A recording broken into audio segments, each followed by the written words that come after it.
राधे राधे, जय माता दी। प्रिय भक्तों, आज नवरात्रि का दूसरा दिन है। इस दिन महाविद्या तारा की पूजा की जाती है और कथा का श्रवण किया जाता है। माँ ब्रह्मचारिणी की भी पूजा की जाती है और इस चैनल पे आज महाविद्या तारा की कथा भी सुनाई गई है। अगर आपने इस कथा को नहीं सुना है तो आज के इस वीडियो को देखने के बाद कथा भी आप सुन लेंगे। तो आज आप श्री दुर्गा सप्तशती के दूसरे दिन अध्याय सुनेंगे, जिसमें आज आप अध्याय 2 या और 3 श्रवण करेंगे। और आज के अध्याय से पहले आप सभी सुनेंगे श्री दुर्गा कवच का पाठ। तो चलिए सब मिलकर पूर्ण श्रद्धा और भक्ति भाव से आज की कथा का श्रवण करते हैं। ओम नमः चंडिका। श्री चंडी कवच के ब्रह्मा श्री ऋषि अनुष्ठुप छंद चामुंडा देवता अंग न्यास में कही गई है। माताएं बीज बंध देवता तत्व हैं। श्री जगदम्बा की प्रीति के लिए सप्तशती का पाठ भूत जप में इनका विनियोग किया जाता है। चंडिका देवी को नमस्कार है। मार्कंडेय जी इस संसार में परम गोपनीय तथा मनुष्यों की सब प्रकार से रक्षा करने वाला है, और जो अब तक आपने दूसरों किसी के सामने प्रकट नहीं किया है।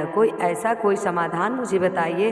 तब ब्रह्मा जी बोले, ब्राह्मण, ऐसा साधन तो एक देवी का कवच ही है, जो गोपनीय से भी परम गोपनीय, पवित्र तथा संपूर्ण प्राणियों का उपकार करने वाला है।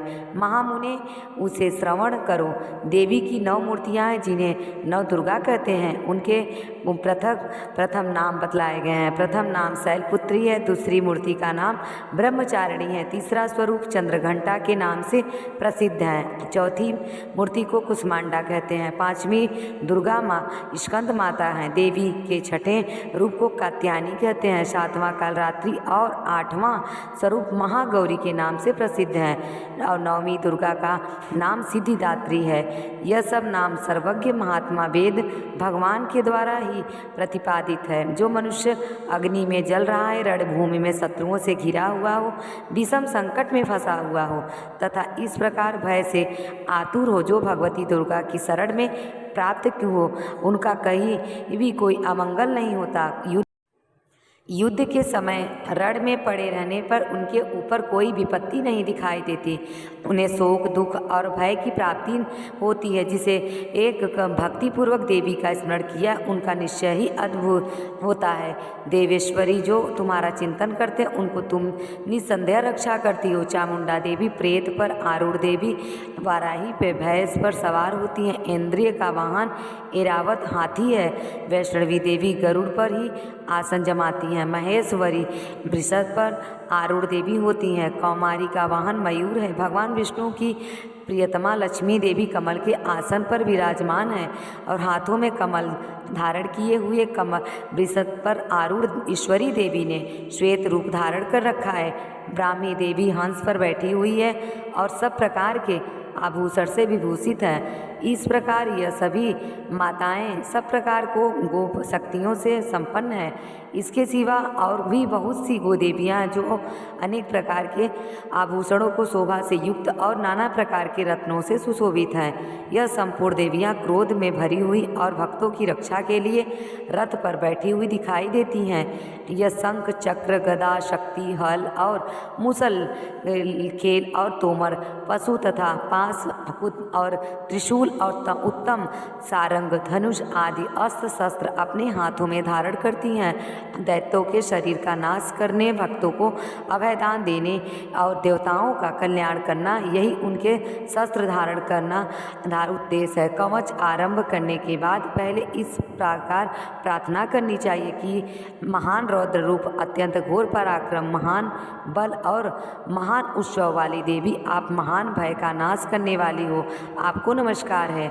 आपकी ओर देखना भी कठिन है। शत्रुओं का भय बढ़ाने वाली जगदम्बे के मेरी रक्षा करो। पूर्व दिशा में इंद्र शक्ति मेरी रक्षा करो। अग्निकोण में अग्नि शक्ति, दक्षिण दिशा में बाराही और नर्तन कोण में एक खंडक धारिणी मेरी रक्षा करें। पश्चिम दिशा में आरोही और वाक्यों कोण में मृग पर सवारी करने वाली देवी मेरी रक्षा करें।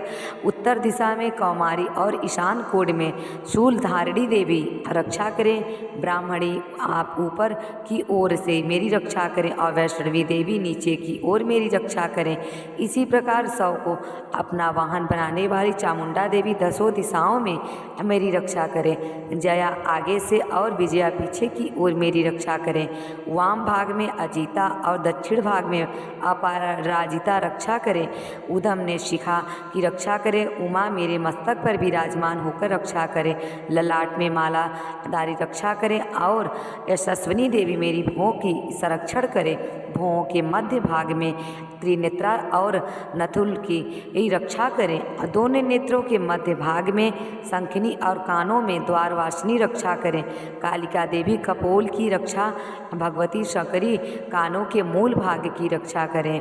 नासिका में सुगंध और ऊपर की ओठ में वो चर्चिका देवी रक्षा करें। नीचे की ओठ में अमृत कला और जीवा में सरस्वती देवी रक्षा करें। कौमारी दांतों की और चंडिका कंठ प्रदेश की रक्षा करें। चित्र घंटा गले की घंटी और महामाया तालु में रहकर रक्षा करें। कामाक्षी टोड़ी की और सर्वमंगल मेरी वाणी की रक्षा करें। भद्रकाली ग्रीवा में और धनुर्धरी विष्णु वंश अर्थात मेरुदंड में रहकर रक्षा करें। कंठ के 12 भाग में नील ग्रीवा और कंठ की नली में नल की को सी रक्षा करे। दोनों कंधों के खंडक और मेरी दोनों भुजाओं की व्रज धारिणी रक्षा करे। दोनों हाथों में दंडनी में अंबिका रक्षा करें और सुलेश सरवरी ने रक्षा करें। कुलेश्वरी खुची अर्थात पेट में रहकर रक्षा करें। महादेवी दोनों स्तनों की और शोक विनाशिनी देवी मन की रक्षा करें। ललिता देवी हृदय में और शूल धारिणी उदर में रहकर रक्षा करें। नाभि में कामिनी और गुहा भाग की गुहेश्वरी रक्षा करे। पूतना और कामिका लिंग की और महिषी वाहिनी गुदा की रक्षा करे। भगवती कटिक भाग में और विंध्यवासिनी घुटनों की रक्षा करे। संपूर्ण कामनाओं को देने वाली महाबली देवी दोनों पिंडलियों की रक्षा करे। नरसिंह देवी गुंठाघो और तेजस्विनी देवी दोनों चरणों के पृष्ठ भाग की रक्षा करें। श्री देवी पैरों की अंगुलियों में तल वासिनी देवी पैरों की तल में रहकर रक्षा करे। अपनी दाढ़ हो के कारण भयंकर दिखाई देने वाली कृत्रिष्टा कराली देवी नखों की और ऊर्ध्व केसनी देवी केसों की रक्षा करे। रेमा और वालिकों के छिद्रों में एक मृगी की त्वचा के बागेश्वरी देवी रक्षा और पार्वती देवी रक्तमज्जा वंशा मांस हंडी और वेद रक्षा करे। आतों की काल रात्रि और पित्त की मुकुट सवरी रक्षा करे। मूसलाधार आदि कमल कोशों में पद्मावती देवी और कफ में चूड़ामणि देवी स्थित होकर रक्षा करे। नख के तेज की ज्वालामुखी रक्षा करे। जिसका किसी भी अस्त्र से भेदन नहीं हो सकता वह अभेदन देवी शरीर की समस्त संधियों में रहकर रक्षा करे। ब्राह्मणी आप मेरे वीर की रक्षा करे। छत्र सवरी छाया की तथा धर्म धारिणी देवी मेरे अहंकार मन और बुद्धि की रक्षा करें।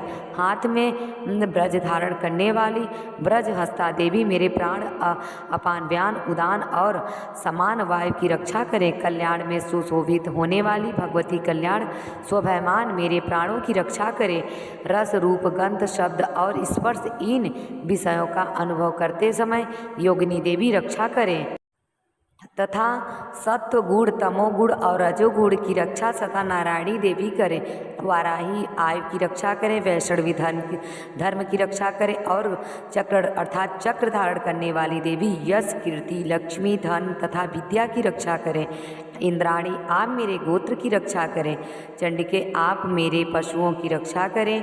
महालक्ष्मी पुत्रों की रक्षा करें और भैरवी पत्नी की रक्षा करें। मेरे पद की सुख तथा मार्ग की क्षम करी रक्षा करें। राजा के दरबार में महालक्ष्मी रक्षा करें और सब ओर से व्याप्त रहने वाली विजया देवी संपूर्ण भयों से मेरी रक्षा करें।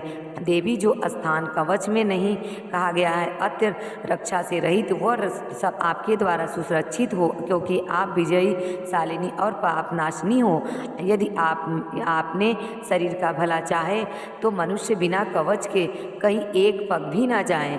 कवच का पाठ करके ही यात्रा करें। कवच के द्वारा सब ओर से सुरक्षित मनुष्य जहाँ जहाँ भी जाता है वहाँ मनुष्य उसे लाभ होता है तथा संपूर्ण कामनाओं की सिद्धि करने वाली विजयी की प्राप्ति होती है।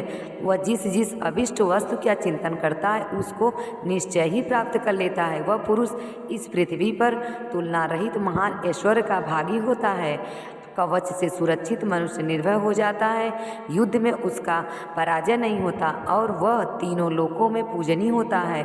देवी का यह कवच देवताओं के लिए भी दुर्लभ है। जो प्रतिदिन नियम पूर्वक तीनों संध्या होके समय श्रद्धा के साथ इसका पाठ करता है उसे देवी कला प्राप्त होती है और वह तीनों लोकों में कहीं भी पराजित नहीं होता। इतना ही नहीं, वह अपने मृत्यु से भी रहित हो 11,000 से अधिक वर्ष तक जीवित रहता है। मकरी, चेचक की कोढ़ आदि उसकी संपूर्ण व्याधि नष्ट हो जाती है। भांग, अबीर, धतूरे आदि का स्थावर विषम सांप और बिच्छू आदि के काटने से चढ़ा हुआ जंगम विष तथा अहि, फेन और तेल के संयोग आदि से बचने वाला कृत्रिम विष से यह सब प्रकार के विष दूर हो जाते हैं, उनका कोई असर नहीं होता। इस पृथ्वी पर मारण, मोह आदि जितने भी अभिचार के प्रयोग होते हैं तथा इस प्रकार के जितने भी मंत्र यंत्र होते हैं वे सब इस कवच को हृदय में धारण कर लेने पर उस मनुष्य को देखते ही नष्ट हो जाते हैं। यही नहीं, पृथ्वी पर विचरने वाले ग्राम देवता, आकाशचारी देव, विशेष जल के संबंध से प्रकट होने वाले, गढ़ उद्देश्य मात्र से सिद्ध होने वाले निम्न कोटि के देवता, अपने जन्म के साथ प्रकट होने वाले देवता, कुल देवता, माला अर्थात कंठमाला आदि, डाकनी, शाकनी, अंतरिक्ष में विचरण करने वाली अत्यंत बलवती भयानक डाकनी, गृह भूत, पिशाच, यक्ष, गंधर्व, राक्षस, ब्रह्म राक्षस, बेताल, कुसुमा और भैरव आदि अनिष्ट काक देवता भी हृदय में कवच किए ये रहने पर उस मनुष्य को देखते ही भाग जाते हैं। कवचधारी मनुष्य को राजा से सम्मान वृद्धि प्राप्त होती है। यह कवच मनुष्य के तेज की बुद्धि करने वाला है और उत्तम है। कवच का पाठ करने वाला पुरुष अपनी कीर्ति से विभूति भूतल पर अपने सुयश के साथ साथ पृथ्वी को प्राप्त होता है। जो पहले कवच का पाठ करके उसके बाद सप्तशती चंडिका का पाठ करता है उसकी जब तक वन पर्वत और का नौ सहित यह पृथ्वी टिकी रहती है तब तक वहाँ पुत्र पौत्र आदि संतान परंपरा बनी रहती है। फिर दया का अंत होने पर वह पुरुष भगवती माया के प्रसाद से उन्नीत परम पद को प्राप्त होता है जो देवताओं के लिए भी दुर्लभ है। यह सुंदर दिव्य रूप धारण करता है और कल्याणमय शिव के साथ आनंद का भागी होता है। श्री दुर्गा कवच पाठ संपूर्ण हुआ। अब सुनिए श्री दुर्गा सप्तशती का दूसरा अध्याय। और दूसरे अध्याय में देवताओं के तेज से देवी का प्रादुर्भाव और महिषासुर की सेना के वध का वर्णन किया गया है। आइए अब हम सब मिलकर माँ भगवती के ध्यान करके आज के अध्यायों का शुभारंभ करते हैं। मैं कल कमल के आसन पर बैठी हूँ। प्रसन्न मुख वाली महिषासुर मर्दनी भगवती महालक्ष्मी जी का भजन करती हूँ जो अपने हाथों में अक्षमाला, फरसा, गदा, बाण, ब्रज, पदा, धनुष और दंड आदि शक्ति खंडक धारण करती हैं। मार्कंडेय ऋषि कहते हैं कि पूर्व समय में देवता और असुर में 100 वर्ष तक घोर संग्राम हुआ। उसमें असुरों का स्वामी महिषासुर था और देवताओं के नायक इंद्र थे। इस युद्ध में देवताओं की सेना महाबली असुरों से परास्त हो गई। संपूर्ण देवताओं को जीत कर महिषासुर इंद्र बन बैठा, पर पराजित देवता प्रजापति ब्रह्मा जी को आगे करके उस स्थान पर गए जहाँ भगवान शंकर और विष्णु भगवान विराजमान थे। देवताओं ने महिषासुर के पराक्रम तथा अपनी पराजय का सब वृत्तांत उन दोनों देवताओं से विस्तार पूर्वक कह सुनाया। वे बोले, भगवान महिषासुर सूर्य, इंद्र, अग्नि, वायु, चंद्रमा, यम, वरुण तथा अन्य देवताओं के भी अधिकारी छीनकर स्वयं ही उसका अधिष्ठाता बन बैठा है। उस दुरात्मा महेश ने समस्त देवताओं को स्वर्ग से निकाल दिया है। अब ये मनुष्यों की तरह पृथ्वी लोक पर विचरते हैं। दैत्यों की यह सारी करतूत हम हमने आप लोगों से कर सुनाई है। अब आपकी ही शरण में आए हैं, उनके वध का कोई आप सोचिए, उनका वध करिए। इस प्रकार देवताओं के वचन सुनकर भगवान विष्णु और शिव ने दैत्यों पर बड़ा क्रोध किया। उनकी भौं तन गई, अब मुंह टेढ़ा हो गया तथा अत्यंत कोप में भरे हुए चक्रपाणी की विष्णु भगवान के मुख से एक महान तेज प्रकट हुआ। उसी प्रकार श्री ब्रह्मा, शंकर तथा इंद्र आदि अन्य देवताओं के शरीर से भी बड़ा तेज, भारी तेज निकला। वह सब मिलकर एक हो गया। महान तेज का वह पुंज सा ज्वाल मान पर्वत सा जान पड़ा। देवताओं ने देखा, वहाँ उसकी ज्वाला संपूर्ण दिशाओं में व्याप्त हो रही थी। संपूर्ण देवताओं के शरीर में प्रकट हुए उस तेज की कई तुलना नहीं हो सकती थी। एक चित्र होने पर वह एक नारी के रूप में परिणित हो गई और वह अपने प्रकाश से तीनों लोकों में व्याप्त जान पड़ा। भगवान शंकर का जो तेज था उसमें उस देवी का मुख प्रकट हुआ। यमराज जी के तेज से उनके सिर के बाल निकल आए। श्री विष्णु जी के तेज से उनकी भुजाएं उत्पन्न हुई। चंद्रमा के तेज से दोनों स्तन और इंद्र के तेज से मध्य भाग का प्रादुर्भाव हुआ। वरुण की तेज से जंघा और पिंडली तथा पृथ्वी के तेज से नितंब भार प्रकट हुआ। ब्रह्मा जी के तेज से दोनों चरण और सूर्य के तेज से उनकी अंगुलियां हुई। वसु के तेज से हाथों की उंगलियां और कुबेर के तेज से नासिका प्रकट हुई। उस देवी के दांत प्रजापति के तेज से और तीनों नेत्र अग्नि के तेज से प्रकट हुई। उनकी भौएं संध्या के तेज और कान वायु के तेज से उत्पन्न हुए थे। इसी प्रकार अनन्य देवताओं के तेज से भी उस कल्याणमयी देवी का आविर्भाव हुआ। उनके बाद समस्त देवताओं के तेज पुंज से प्रकट हुई देवी को देखकर महिषासुर के सताए हुए देवता बड़े प्रसन्न हुए। पिनाकधारी भगवान शंकर ने अपने शूल से एक शूल निकाल कर उन्हें दिया कि भगवान विष्णु ने भी अपने चक्र से एक चक्र उत्पन्न करके भगवती को अर्पण कर दिया। वरुण ने शंख भेंट दिया, अग्नि ने उन्हें शक्ति पीठ दी और वायु ने धनुष तथा बाण से भरे हुए 2 तरकस प्रदान किए। सहस्त्र नेत्र वाली देवराज इंद्र ने अपने ब्रज से ब्रज उत्पन्न करके दिया और रावत हाथी से उतार कर 1 घंटा भी प्रदान किया। यमराज ने काल दंड से दंड, वरुण ने पास, प्रजापति ने स्फटिक राज की माला और ब्रह्मा जी ने कमंडल भेंट किया। सूर्य ने देवी के समस्त रोमकूपों में अपनी किरणों का तेज भर दिया। काल ने उनके चमकती हुई ढाल और तलवार दी। क्षीर सागर ने उज्ज्वल हार तथा कभी छीड़ न होने वाले 2 दिव्य वस्त्र भेंट किए। साथ ही उन्होंने दिव्य चूड़ामणि, 2 कुंडल, कड़े, उज्ज्वल अर्धचंद्र, सब बाहु के लिए के दोनों चरणों के लिए निर्मल नुपुर, गले की सुंदर मालाएं और सब अंगुलियों में पहनने के लिए रत्नों की बनी हुई अंगूठियां भी दी। विश्वकर्मा ने उन्हें अत्यंत निर्मल फरसा भेंट किया। साथ ही पर इस प्रकार अस्त्र और भेदन कवच दिए। इसके सिवा मस्तक और वक्ष स्थल पर धारण करके लिए कुंभलाने वाली 2 कमलों की माला दी। जलधि ने उन्हें सुंदर कमल का फूल भेंट किया। हिमालय ने सवारी के लिए सिंह तथा तरह तरह के रत्न समर्पित किए। अक्ष कुबेर में मधु से भरा पान पात्र और संपूर्ण नगों के राजा शेष ने जो इस पृथ्वी को धारण करते हैं उन्हें बहुमूल्य मणियों से विभूषित नागहार भेंट किया। इस प्रकार अन्य देवताओं ने भी आभूषण और अस्त्र शस्त्र देवी देकर देवी का सम्मान किया। इसके बाद उन्होंने बारंबार अट्ठास पूर्वक उच्च स्वर से गर्जना की। उनकी भयंकर नाद से संपूर्ण आकाश गूंज उठा। देवी का वह अत्यंत उच्च स्वर किया हुआ सिंहनाद कहीं समा नहीं सका। आकाश उनके सामने लघु प्रतीत होने लगा। उससे बड़े जोर की प्रतिध्वनि हुई जिससे संपूर्ण विश्व में हलचल मच गई और समुद्र कांप उठे, पृथ्वी डोलने लगी और समस्त पर्वत हिलने लगे। उस समय देवताओं ने अत्यंत प्रसन्नता के साथ सिंह वाहिनी भवानी से कहा, देवी आपकी जय हो। साथ ही महर्षि ने भक्ति भाव से विनम्र होकर उनका स्तमन किया। वह पूर्ण त्रिलोकी को शोभग्रस्त देखकर दैत्य गण अपनी समस्त सेना को कवच आदि से सुसज्जित कर हाथों में हथियार लेकर सहसा उठकर खड़े हो गए। उस समय महिषासुर ने बड़े क्रोध में आकर कहा, ये क्या हो रहा है? फिर वह संपूर्ण असुरों से घिरकर उस सिंहनाद की ओर लक्ष्य करके दौड़ा और आगे पहुंचकर उसने देवी को देखा जो अपनी प्रजा से तीनों लोकों को प्रकाशित कर रही थी। उनके चरणों के भार से पृथ्वी दबी जा रही थी, माथे के मुकुट से आकाश की रेखा से खींच रही थी और वे अपने धनुष की टंकोर से सातों पाताल को वो भी हिला दे रही थी। देवी अपनी हजारों भुजा से संपूर्ण दिशा को आच्छादित करके खड़ी थी। उसके बाद उनके साथ दैत्यों का युद्ध छिड़ गया। नाना प्रकार के अस्त्र शस्त्रों के प्रहार से संपूर्ण दिशाएं उदास होने लगी। चीर नामक महान असुर महिषासुर का सेनानायक था, वह देवी के साथ युद्ध करने लगा। अन्य चतुरंगनी सेना साथ लेकर चामर भी लड़ने लगा।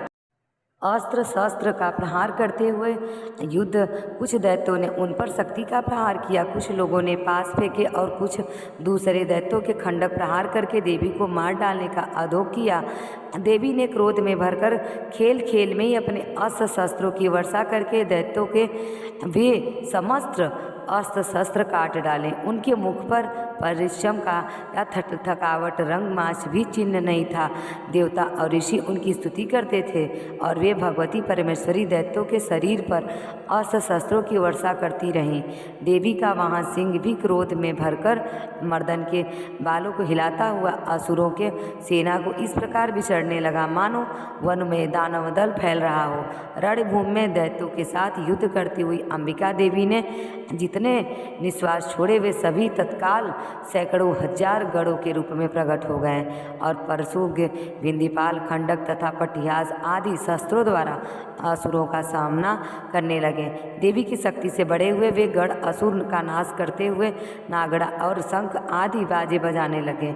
उस संग्राम महोत्सव में कितने ही गढ़ मृदंग बजा रहे थे। उनके बाद देवी ने त्रिशूल से, गदा से, शक्ति से वर्षा की और खंडक आदि से सैकड़ों महात को देखा और संहार कर डाला। कितने को घंटे के भयंकर नाद से मूर्छित करके मार गिराया। बहुत दैत्यों को पास से बांधकर धरती पर घसीटा। कितने ही दैत्य उनकी तीखी तलवार की मार से दो दो टुकड़े हो गए।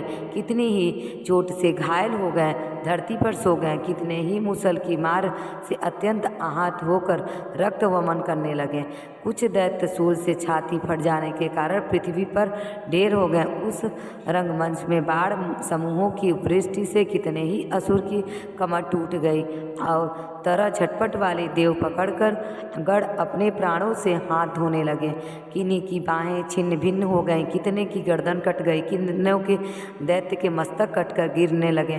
कुछ लोगों के शरीर से मध्य भाग ही विदृढ़ हो गए। कितने के महादैत्य जांघें कट जाने से पृथ्वी पर गिर पड़े। कितने को ही देवी ने एक बाँह पर पैर और एक नेत्र वाले करके दो टुकड़ों चीर डाला। कितने ही दैत्य मस्तक कट जाने पर गिर कर उठ जाते ही फिर केवल धड़ के रूप में ही उन्हें अच्छे अच्छे हथियार हाथ में लेकर देवी के साथ युद्ध करने लगे। दूसरे कंबक युद्ध के बाजों की लय पर नाचते थे। कितने ही बिना सिर के धड़ हाथों में खंडक शक्ति की दौड़ते थे और दूसरे माधव ठहरो ठहरो यह कहते हुए देवी को युद्ध के लिए ललकारते थे। जहाँ वह घोर संग्राम हुआ था वहाँ की धरती देवी के गिराए हुए रथ यानी घोड़े और असुरों की लाशों से ऐसी हो गई थी, वहाँ चलना फिरना असंभव हो गया था।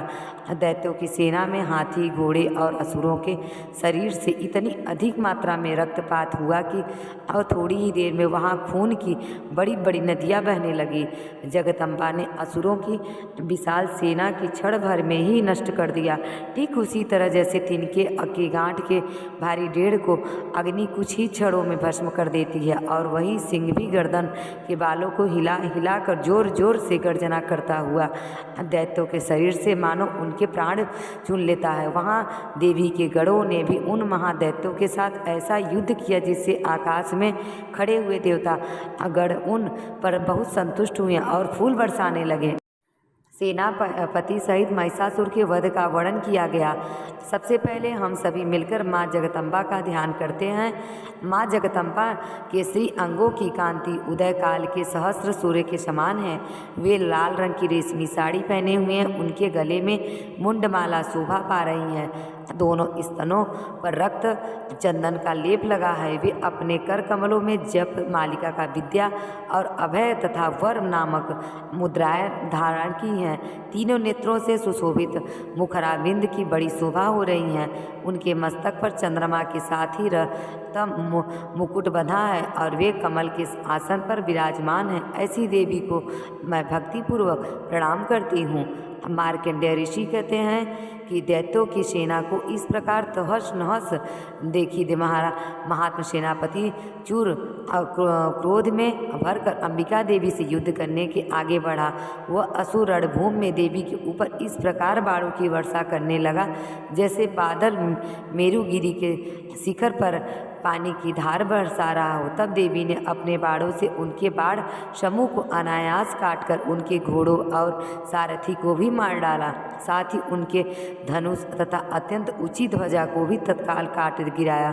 धनुष कट जाने पर उनके आगे को अपने बाणों से बींध डाला। धनुष रण घोड़े और सारथी को नष्ट हो जाने पर असुर ढाल और तलवार लेकर देवी की ओर दौड़ा। उनके तीखी धार वाली तलवार से सिंह के मस्तक पर चोट करके देवी की बाईं भुजा में बड़े वेग से प्रहार किया। राजन, देवी की बाह पर पहुँचते ही तलवार टूट गई। फिर तो क्रोध से लाल आंखें करके उस राक्षस ने शूल हाथ में लिया और उस पर महादैत्य भगवती भद्रकालीन के ऊपर चलाया।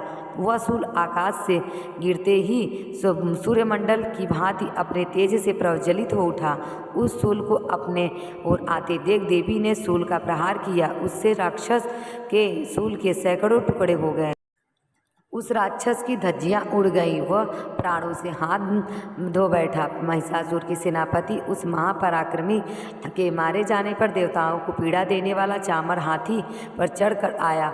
उसने देवी के ऊपर शक्ति का प्रहार किया, किंतु जगदम्बा ने उसे अपने हुंकार से ही भस्म करके उसे तत्काल पृथ्वी पर गिरा दिया। शक्ति टूटकर गिरी हुई देख चामर को बड़ा क्रोध आया। तो अब उसने शूल चलाया, किंतु देवी ने उसे भी अपने बाणों से द्वारा काट डाला। इतने में ही देवी का सिंह उछलकर हाथी के मस्तक पर चढ़ बैठा और उस दैत्य के साथ खूब जोर लगाकर बहुत युद्ध करने लगा। वे दोनों लड़ते लड़ते हाथी से पृथ्वी पर आ गिरे और अत्यंत क्रोध में भरकर एक दूसरे पर बड़े भयंकर प्रहार करते हुए लड़ने लगे। इसके बाद वे बड़े वेग से आकाश की ओर उछला और ऊपर से गिरते समय उसने पंजों को मार से चामर का सिर धड़ से अलग कर दिया। इसी प्रकार उद्रसेन नामक राक्षस भी माँ से लड़ने के लिए आगे बढ़ा। माँ ने उसे अपने हुंकार से उसे भस्म कर डाला और हो गया। ये क्रोध में भरी हुई देवी ने गदा की चोट से उद्धत का चूमर निकाल दिया। भिंदी से वास्कल को ले वाड़ों में ताम और अंधक की मौत घाट उतार दिया। तीनों नेत्र वाली परमेश्वरी ने त्रिशूल से उग्र और वीर तथा महाहनु नामक दैत्य को मार डाला। तलवार की चोट से बिंडाल के मस्तक को धड़ से काट गिराया और दुर्मुख इन दोनों को भी अपने बाणों से यमलोक भेज दिया। इस प्रकार अपनी सेना का संहार होता देख महिषासुर ने भैंसों का रूप धारण करके देवी के गढ़ों को त्रास देना आरंभ कर दिया और थुथुन से मारकर उन किन्हीं के ऊपर खुरों का प्रहार करके किन्हीं की पूंछ से चोट पहुंचाकर कुछ को सिंहों से विदड़ करके कुछ गढ़ों को वेग से किन्हीं के सिंहनाद से कुछ को चक्कर देकर और कितने को वो निश्वास वायु की झोंकों से धाराशाही कर दिया। इस प्रकार गढ़ों की सेना को गिराकर वह असुर महादेवी के सिंह को मारने के लिए झपटा। उससे जगदम्बा को बड़ा क्रोध हुआ। उधर वहाँ क्रमी महिषासुर को क्रोध भी भरकर धरती को खूर से खोदने लगा और अपने सिंगों से ऊंचे ऊंचे स्वरों को उठाकर फेंकने लगा, गरजने लगा। उसके वेग से चक्कर देने के कारण पृथ्वी क्षुब्ध होकर फटने लगी। उसके पूंछ से टकराकर समुद्र सब और धरती उसको डुबोने लगा। हिलते हुए सिंह के आघात से विदृढ़ होकर बादलों के टुकड़े टुकड़े हो गए। उसके श्वास की प्रचंड आयु के वेग से उड़े हुए सैकड़ों पर्वत आकाश से गिरने लगे। इस प्रकार से क्रोध में भरे हुए उस महादैत्य को अपनी ओर आते देख चंडिका ने उसका वध करने के लिए क्रोध किया। उन्होंने पास फेंककर उस महान असुर को बांध दिया। उस महासंग्राम में बध जाने पर उसके भैंसों का रूप त्याग दिया और तत्काल सिंह के रूप में वह वहीं प्रकट हो गया। उस अवस्था में जगदम्बा ही उसका मस्तक काटने के लिए उद्युक्त हुई। जो ही खंडकधारी पुरुष के रूप में दिखाई देने लगा, तब वह देवी ने तुरंत ही बाणों को वर्षा करके ढाल और तलवार के साथ उस पुरुष को भी विंध डाला। इतने में ही वह महान गजराज के रूप में परिणित हो गया और अपनी सूंड से देवी के विशाल सिंह को खींचने को और गरजने लगा। खींचते समय देवी ने तलवार से उसकी सूंड काट डाली। तब उस महादैत्य पुनः भैंस का शरीर धारण कर लिया और पहले ही तरह चराचर प्राणियों सहित तीनों लोगों को व्याकुल करने वाला, तब क्रोध से भरी हुई जग माता चंडिका बारंबार उन्मुक्त मधुपान करने और लाल लाल आंखें करके हंसने लगी। उधर वह बल और पराक्रम के मध्य में उन्मुक्त हुआ राक्षस गरजने लगा और अपने सिंगों से चंडी के ऊपर पर्वतों को फेंकने लगा। उस समय देवी अपने बाणों के समूह से उसके फेंके हुए पर्वत को चूर करती हुई बोली। बोलते समय उसका मुख मधु के लाल हो गए थे और वाणी लड़खड़ा रही थी। देवी ने कहा, वो मूर्ख, मैं जब तक मधु पान कर रही हूँ तब तक तू क्षण भर के लिए खूब गर्ज ले। मेरे हाथों तेरी ही मृत्यु होने वाली है। अब शीघ्र ही देवता भी गर्जना करेंगे। ऋषि कहते हैं, ऐसा कहकर देवी उछली और उस महादैत्य के ऊपर चढ़ गई। फिर अपने पैर से उसके दबाकर उन्होंने शूल से उसके कंठ में आघात किया। उनके पैर से दबा होने पर महिषासुर अपने मुख से दूसरे रूप में बाहर होने लगा। अभी आधे शरीर से ही वह बाहर निकलने पाया था कि देवी ने अपने प्रभाव से उसे वहीं रोक दिया। आधा निकला होने पर भी वह महात्मा देवी से युद्ध करने लगा। तब देवी बहुत बड़ी तलवार से उसका मस्तक काट गिराया। फिर तो हाहाकार करती हुई दैत्य की सारी सेना भाग गई और संपूर्ण देवता अत्यंत प्रसन्न हो गए। तब देवताओं ने दिव्य महर्षि को साथ दुर्गा का स्तवन किया। गंधर्वराज गाने गाने लगे और अप्सराएं नृत्य करने लगी। जय माता दी। इस प्रकार श्री मार्कंडेय पुराण में श्रवण मनवंतर की कथा अंतर्गत देवी महात्म्य में महिषासुर वध नामक तीसरा अध्याय पूर्ण हुआ। इसके आगे के अध्याय आप सभी कल की वीडियो में जरूर सुनेंगे। जय माता दी। आपको ये कथा अगर अच्छी लगी हो तो प्लीज़ मेरे चैनल को सब्सक्राइब करें और कमेंट में जय माता दी लिखना ना भूलें। राधे राधे। जय माता दी।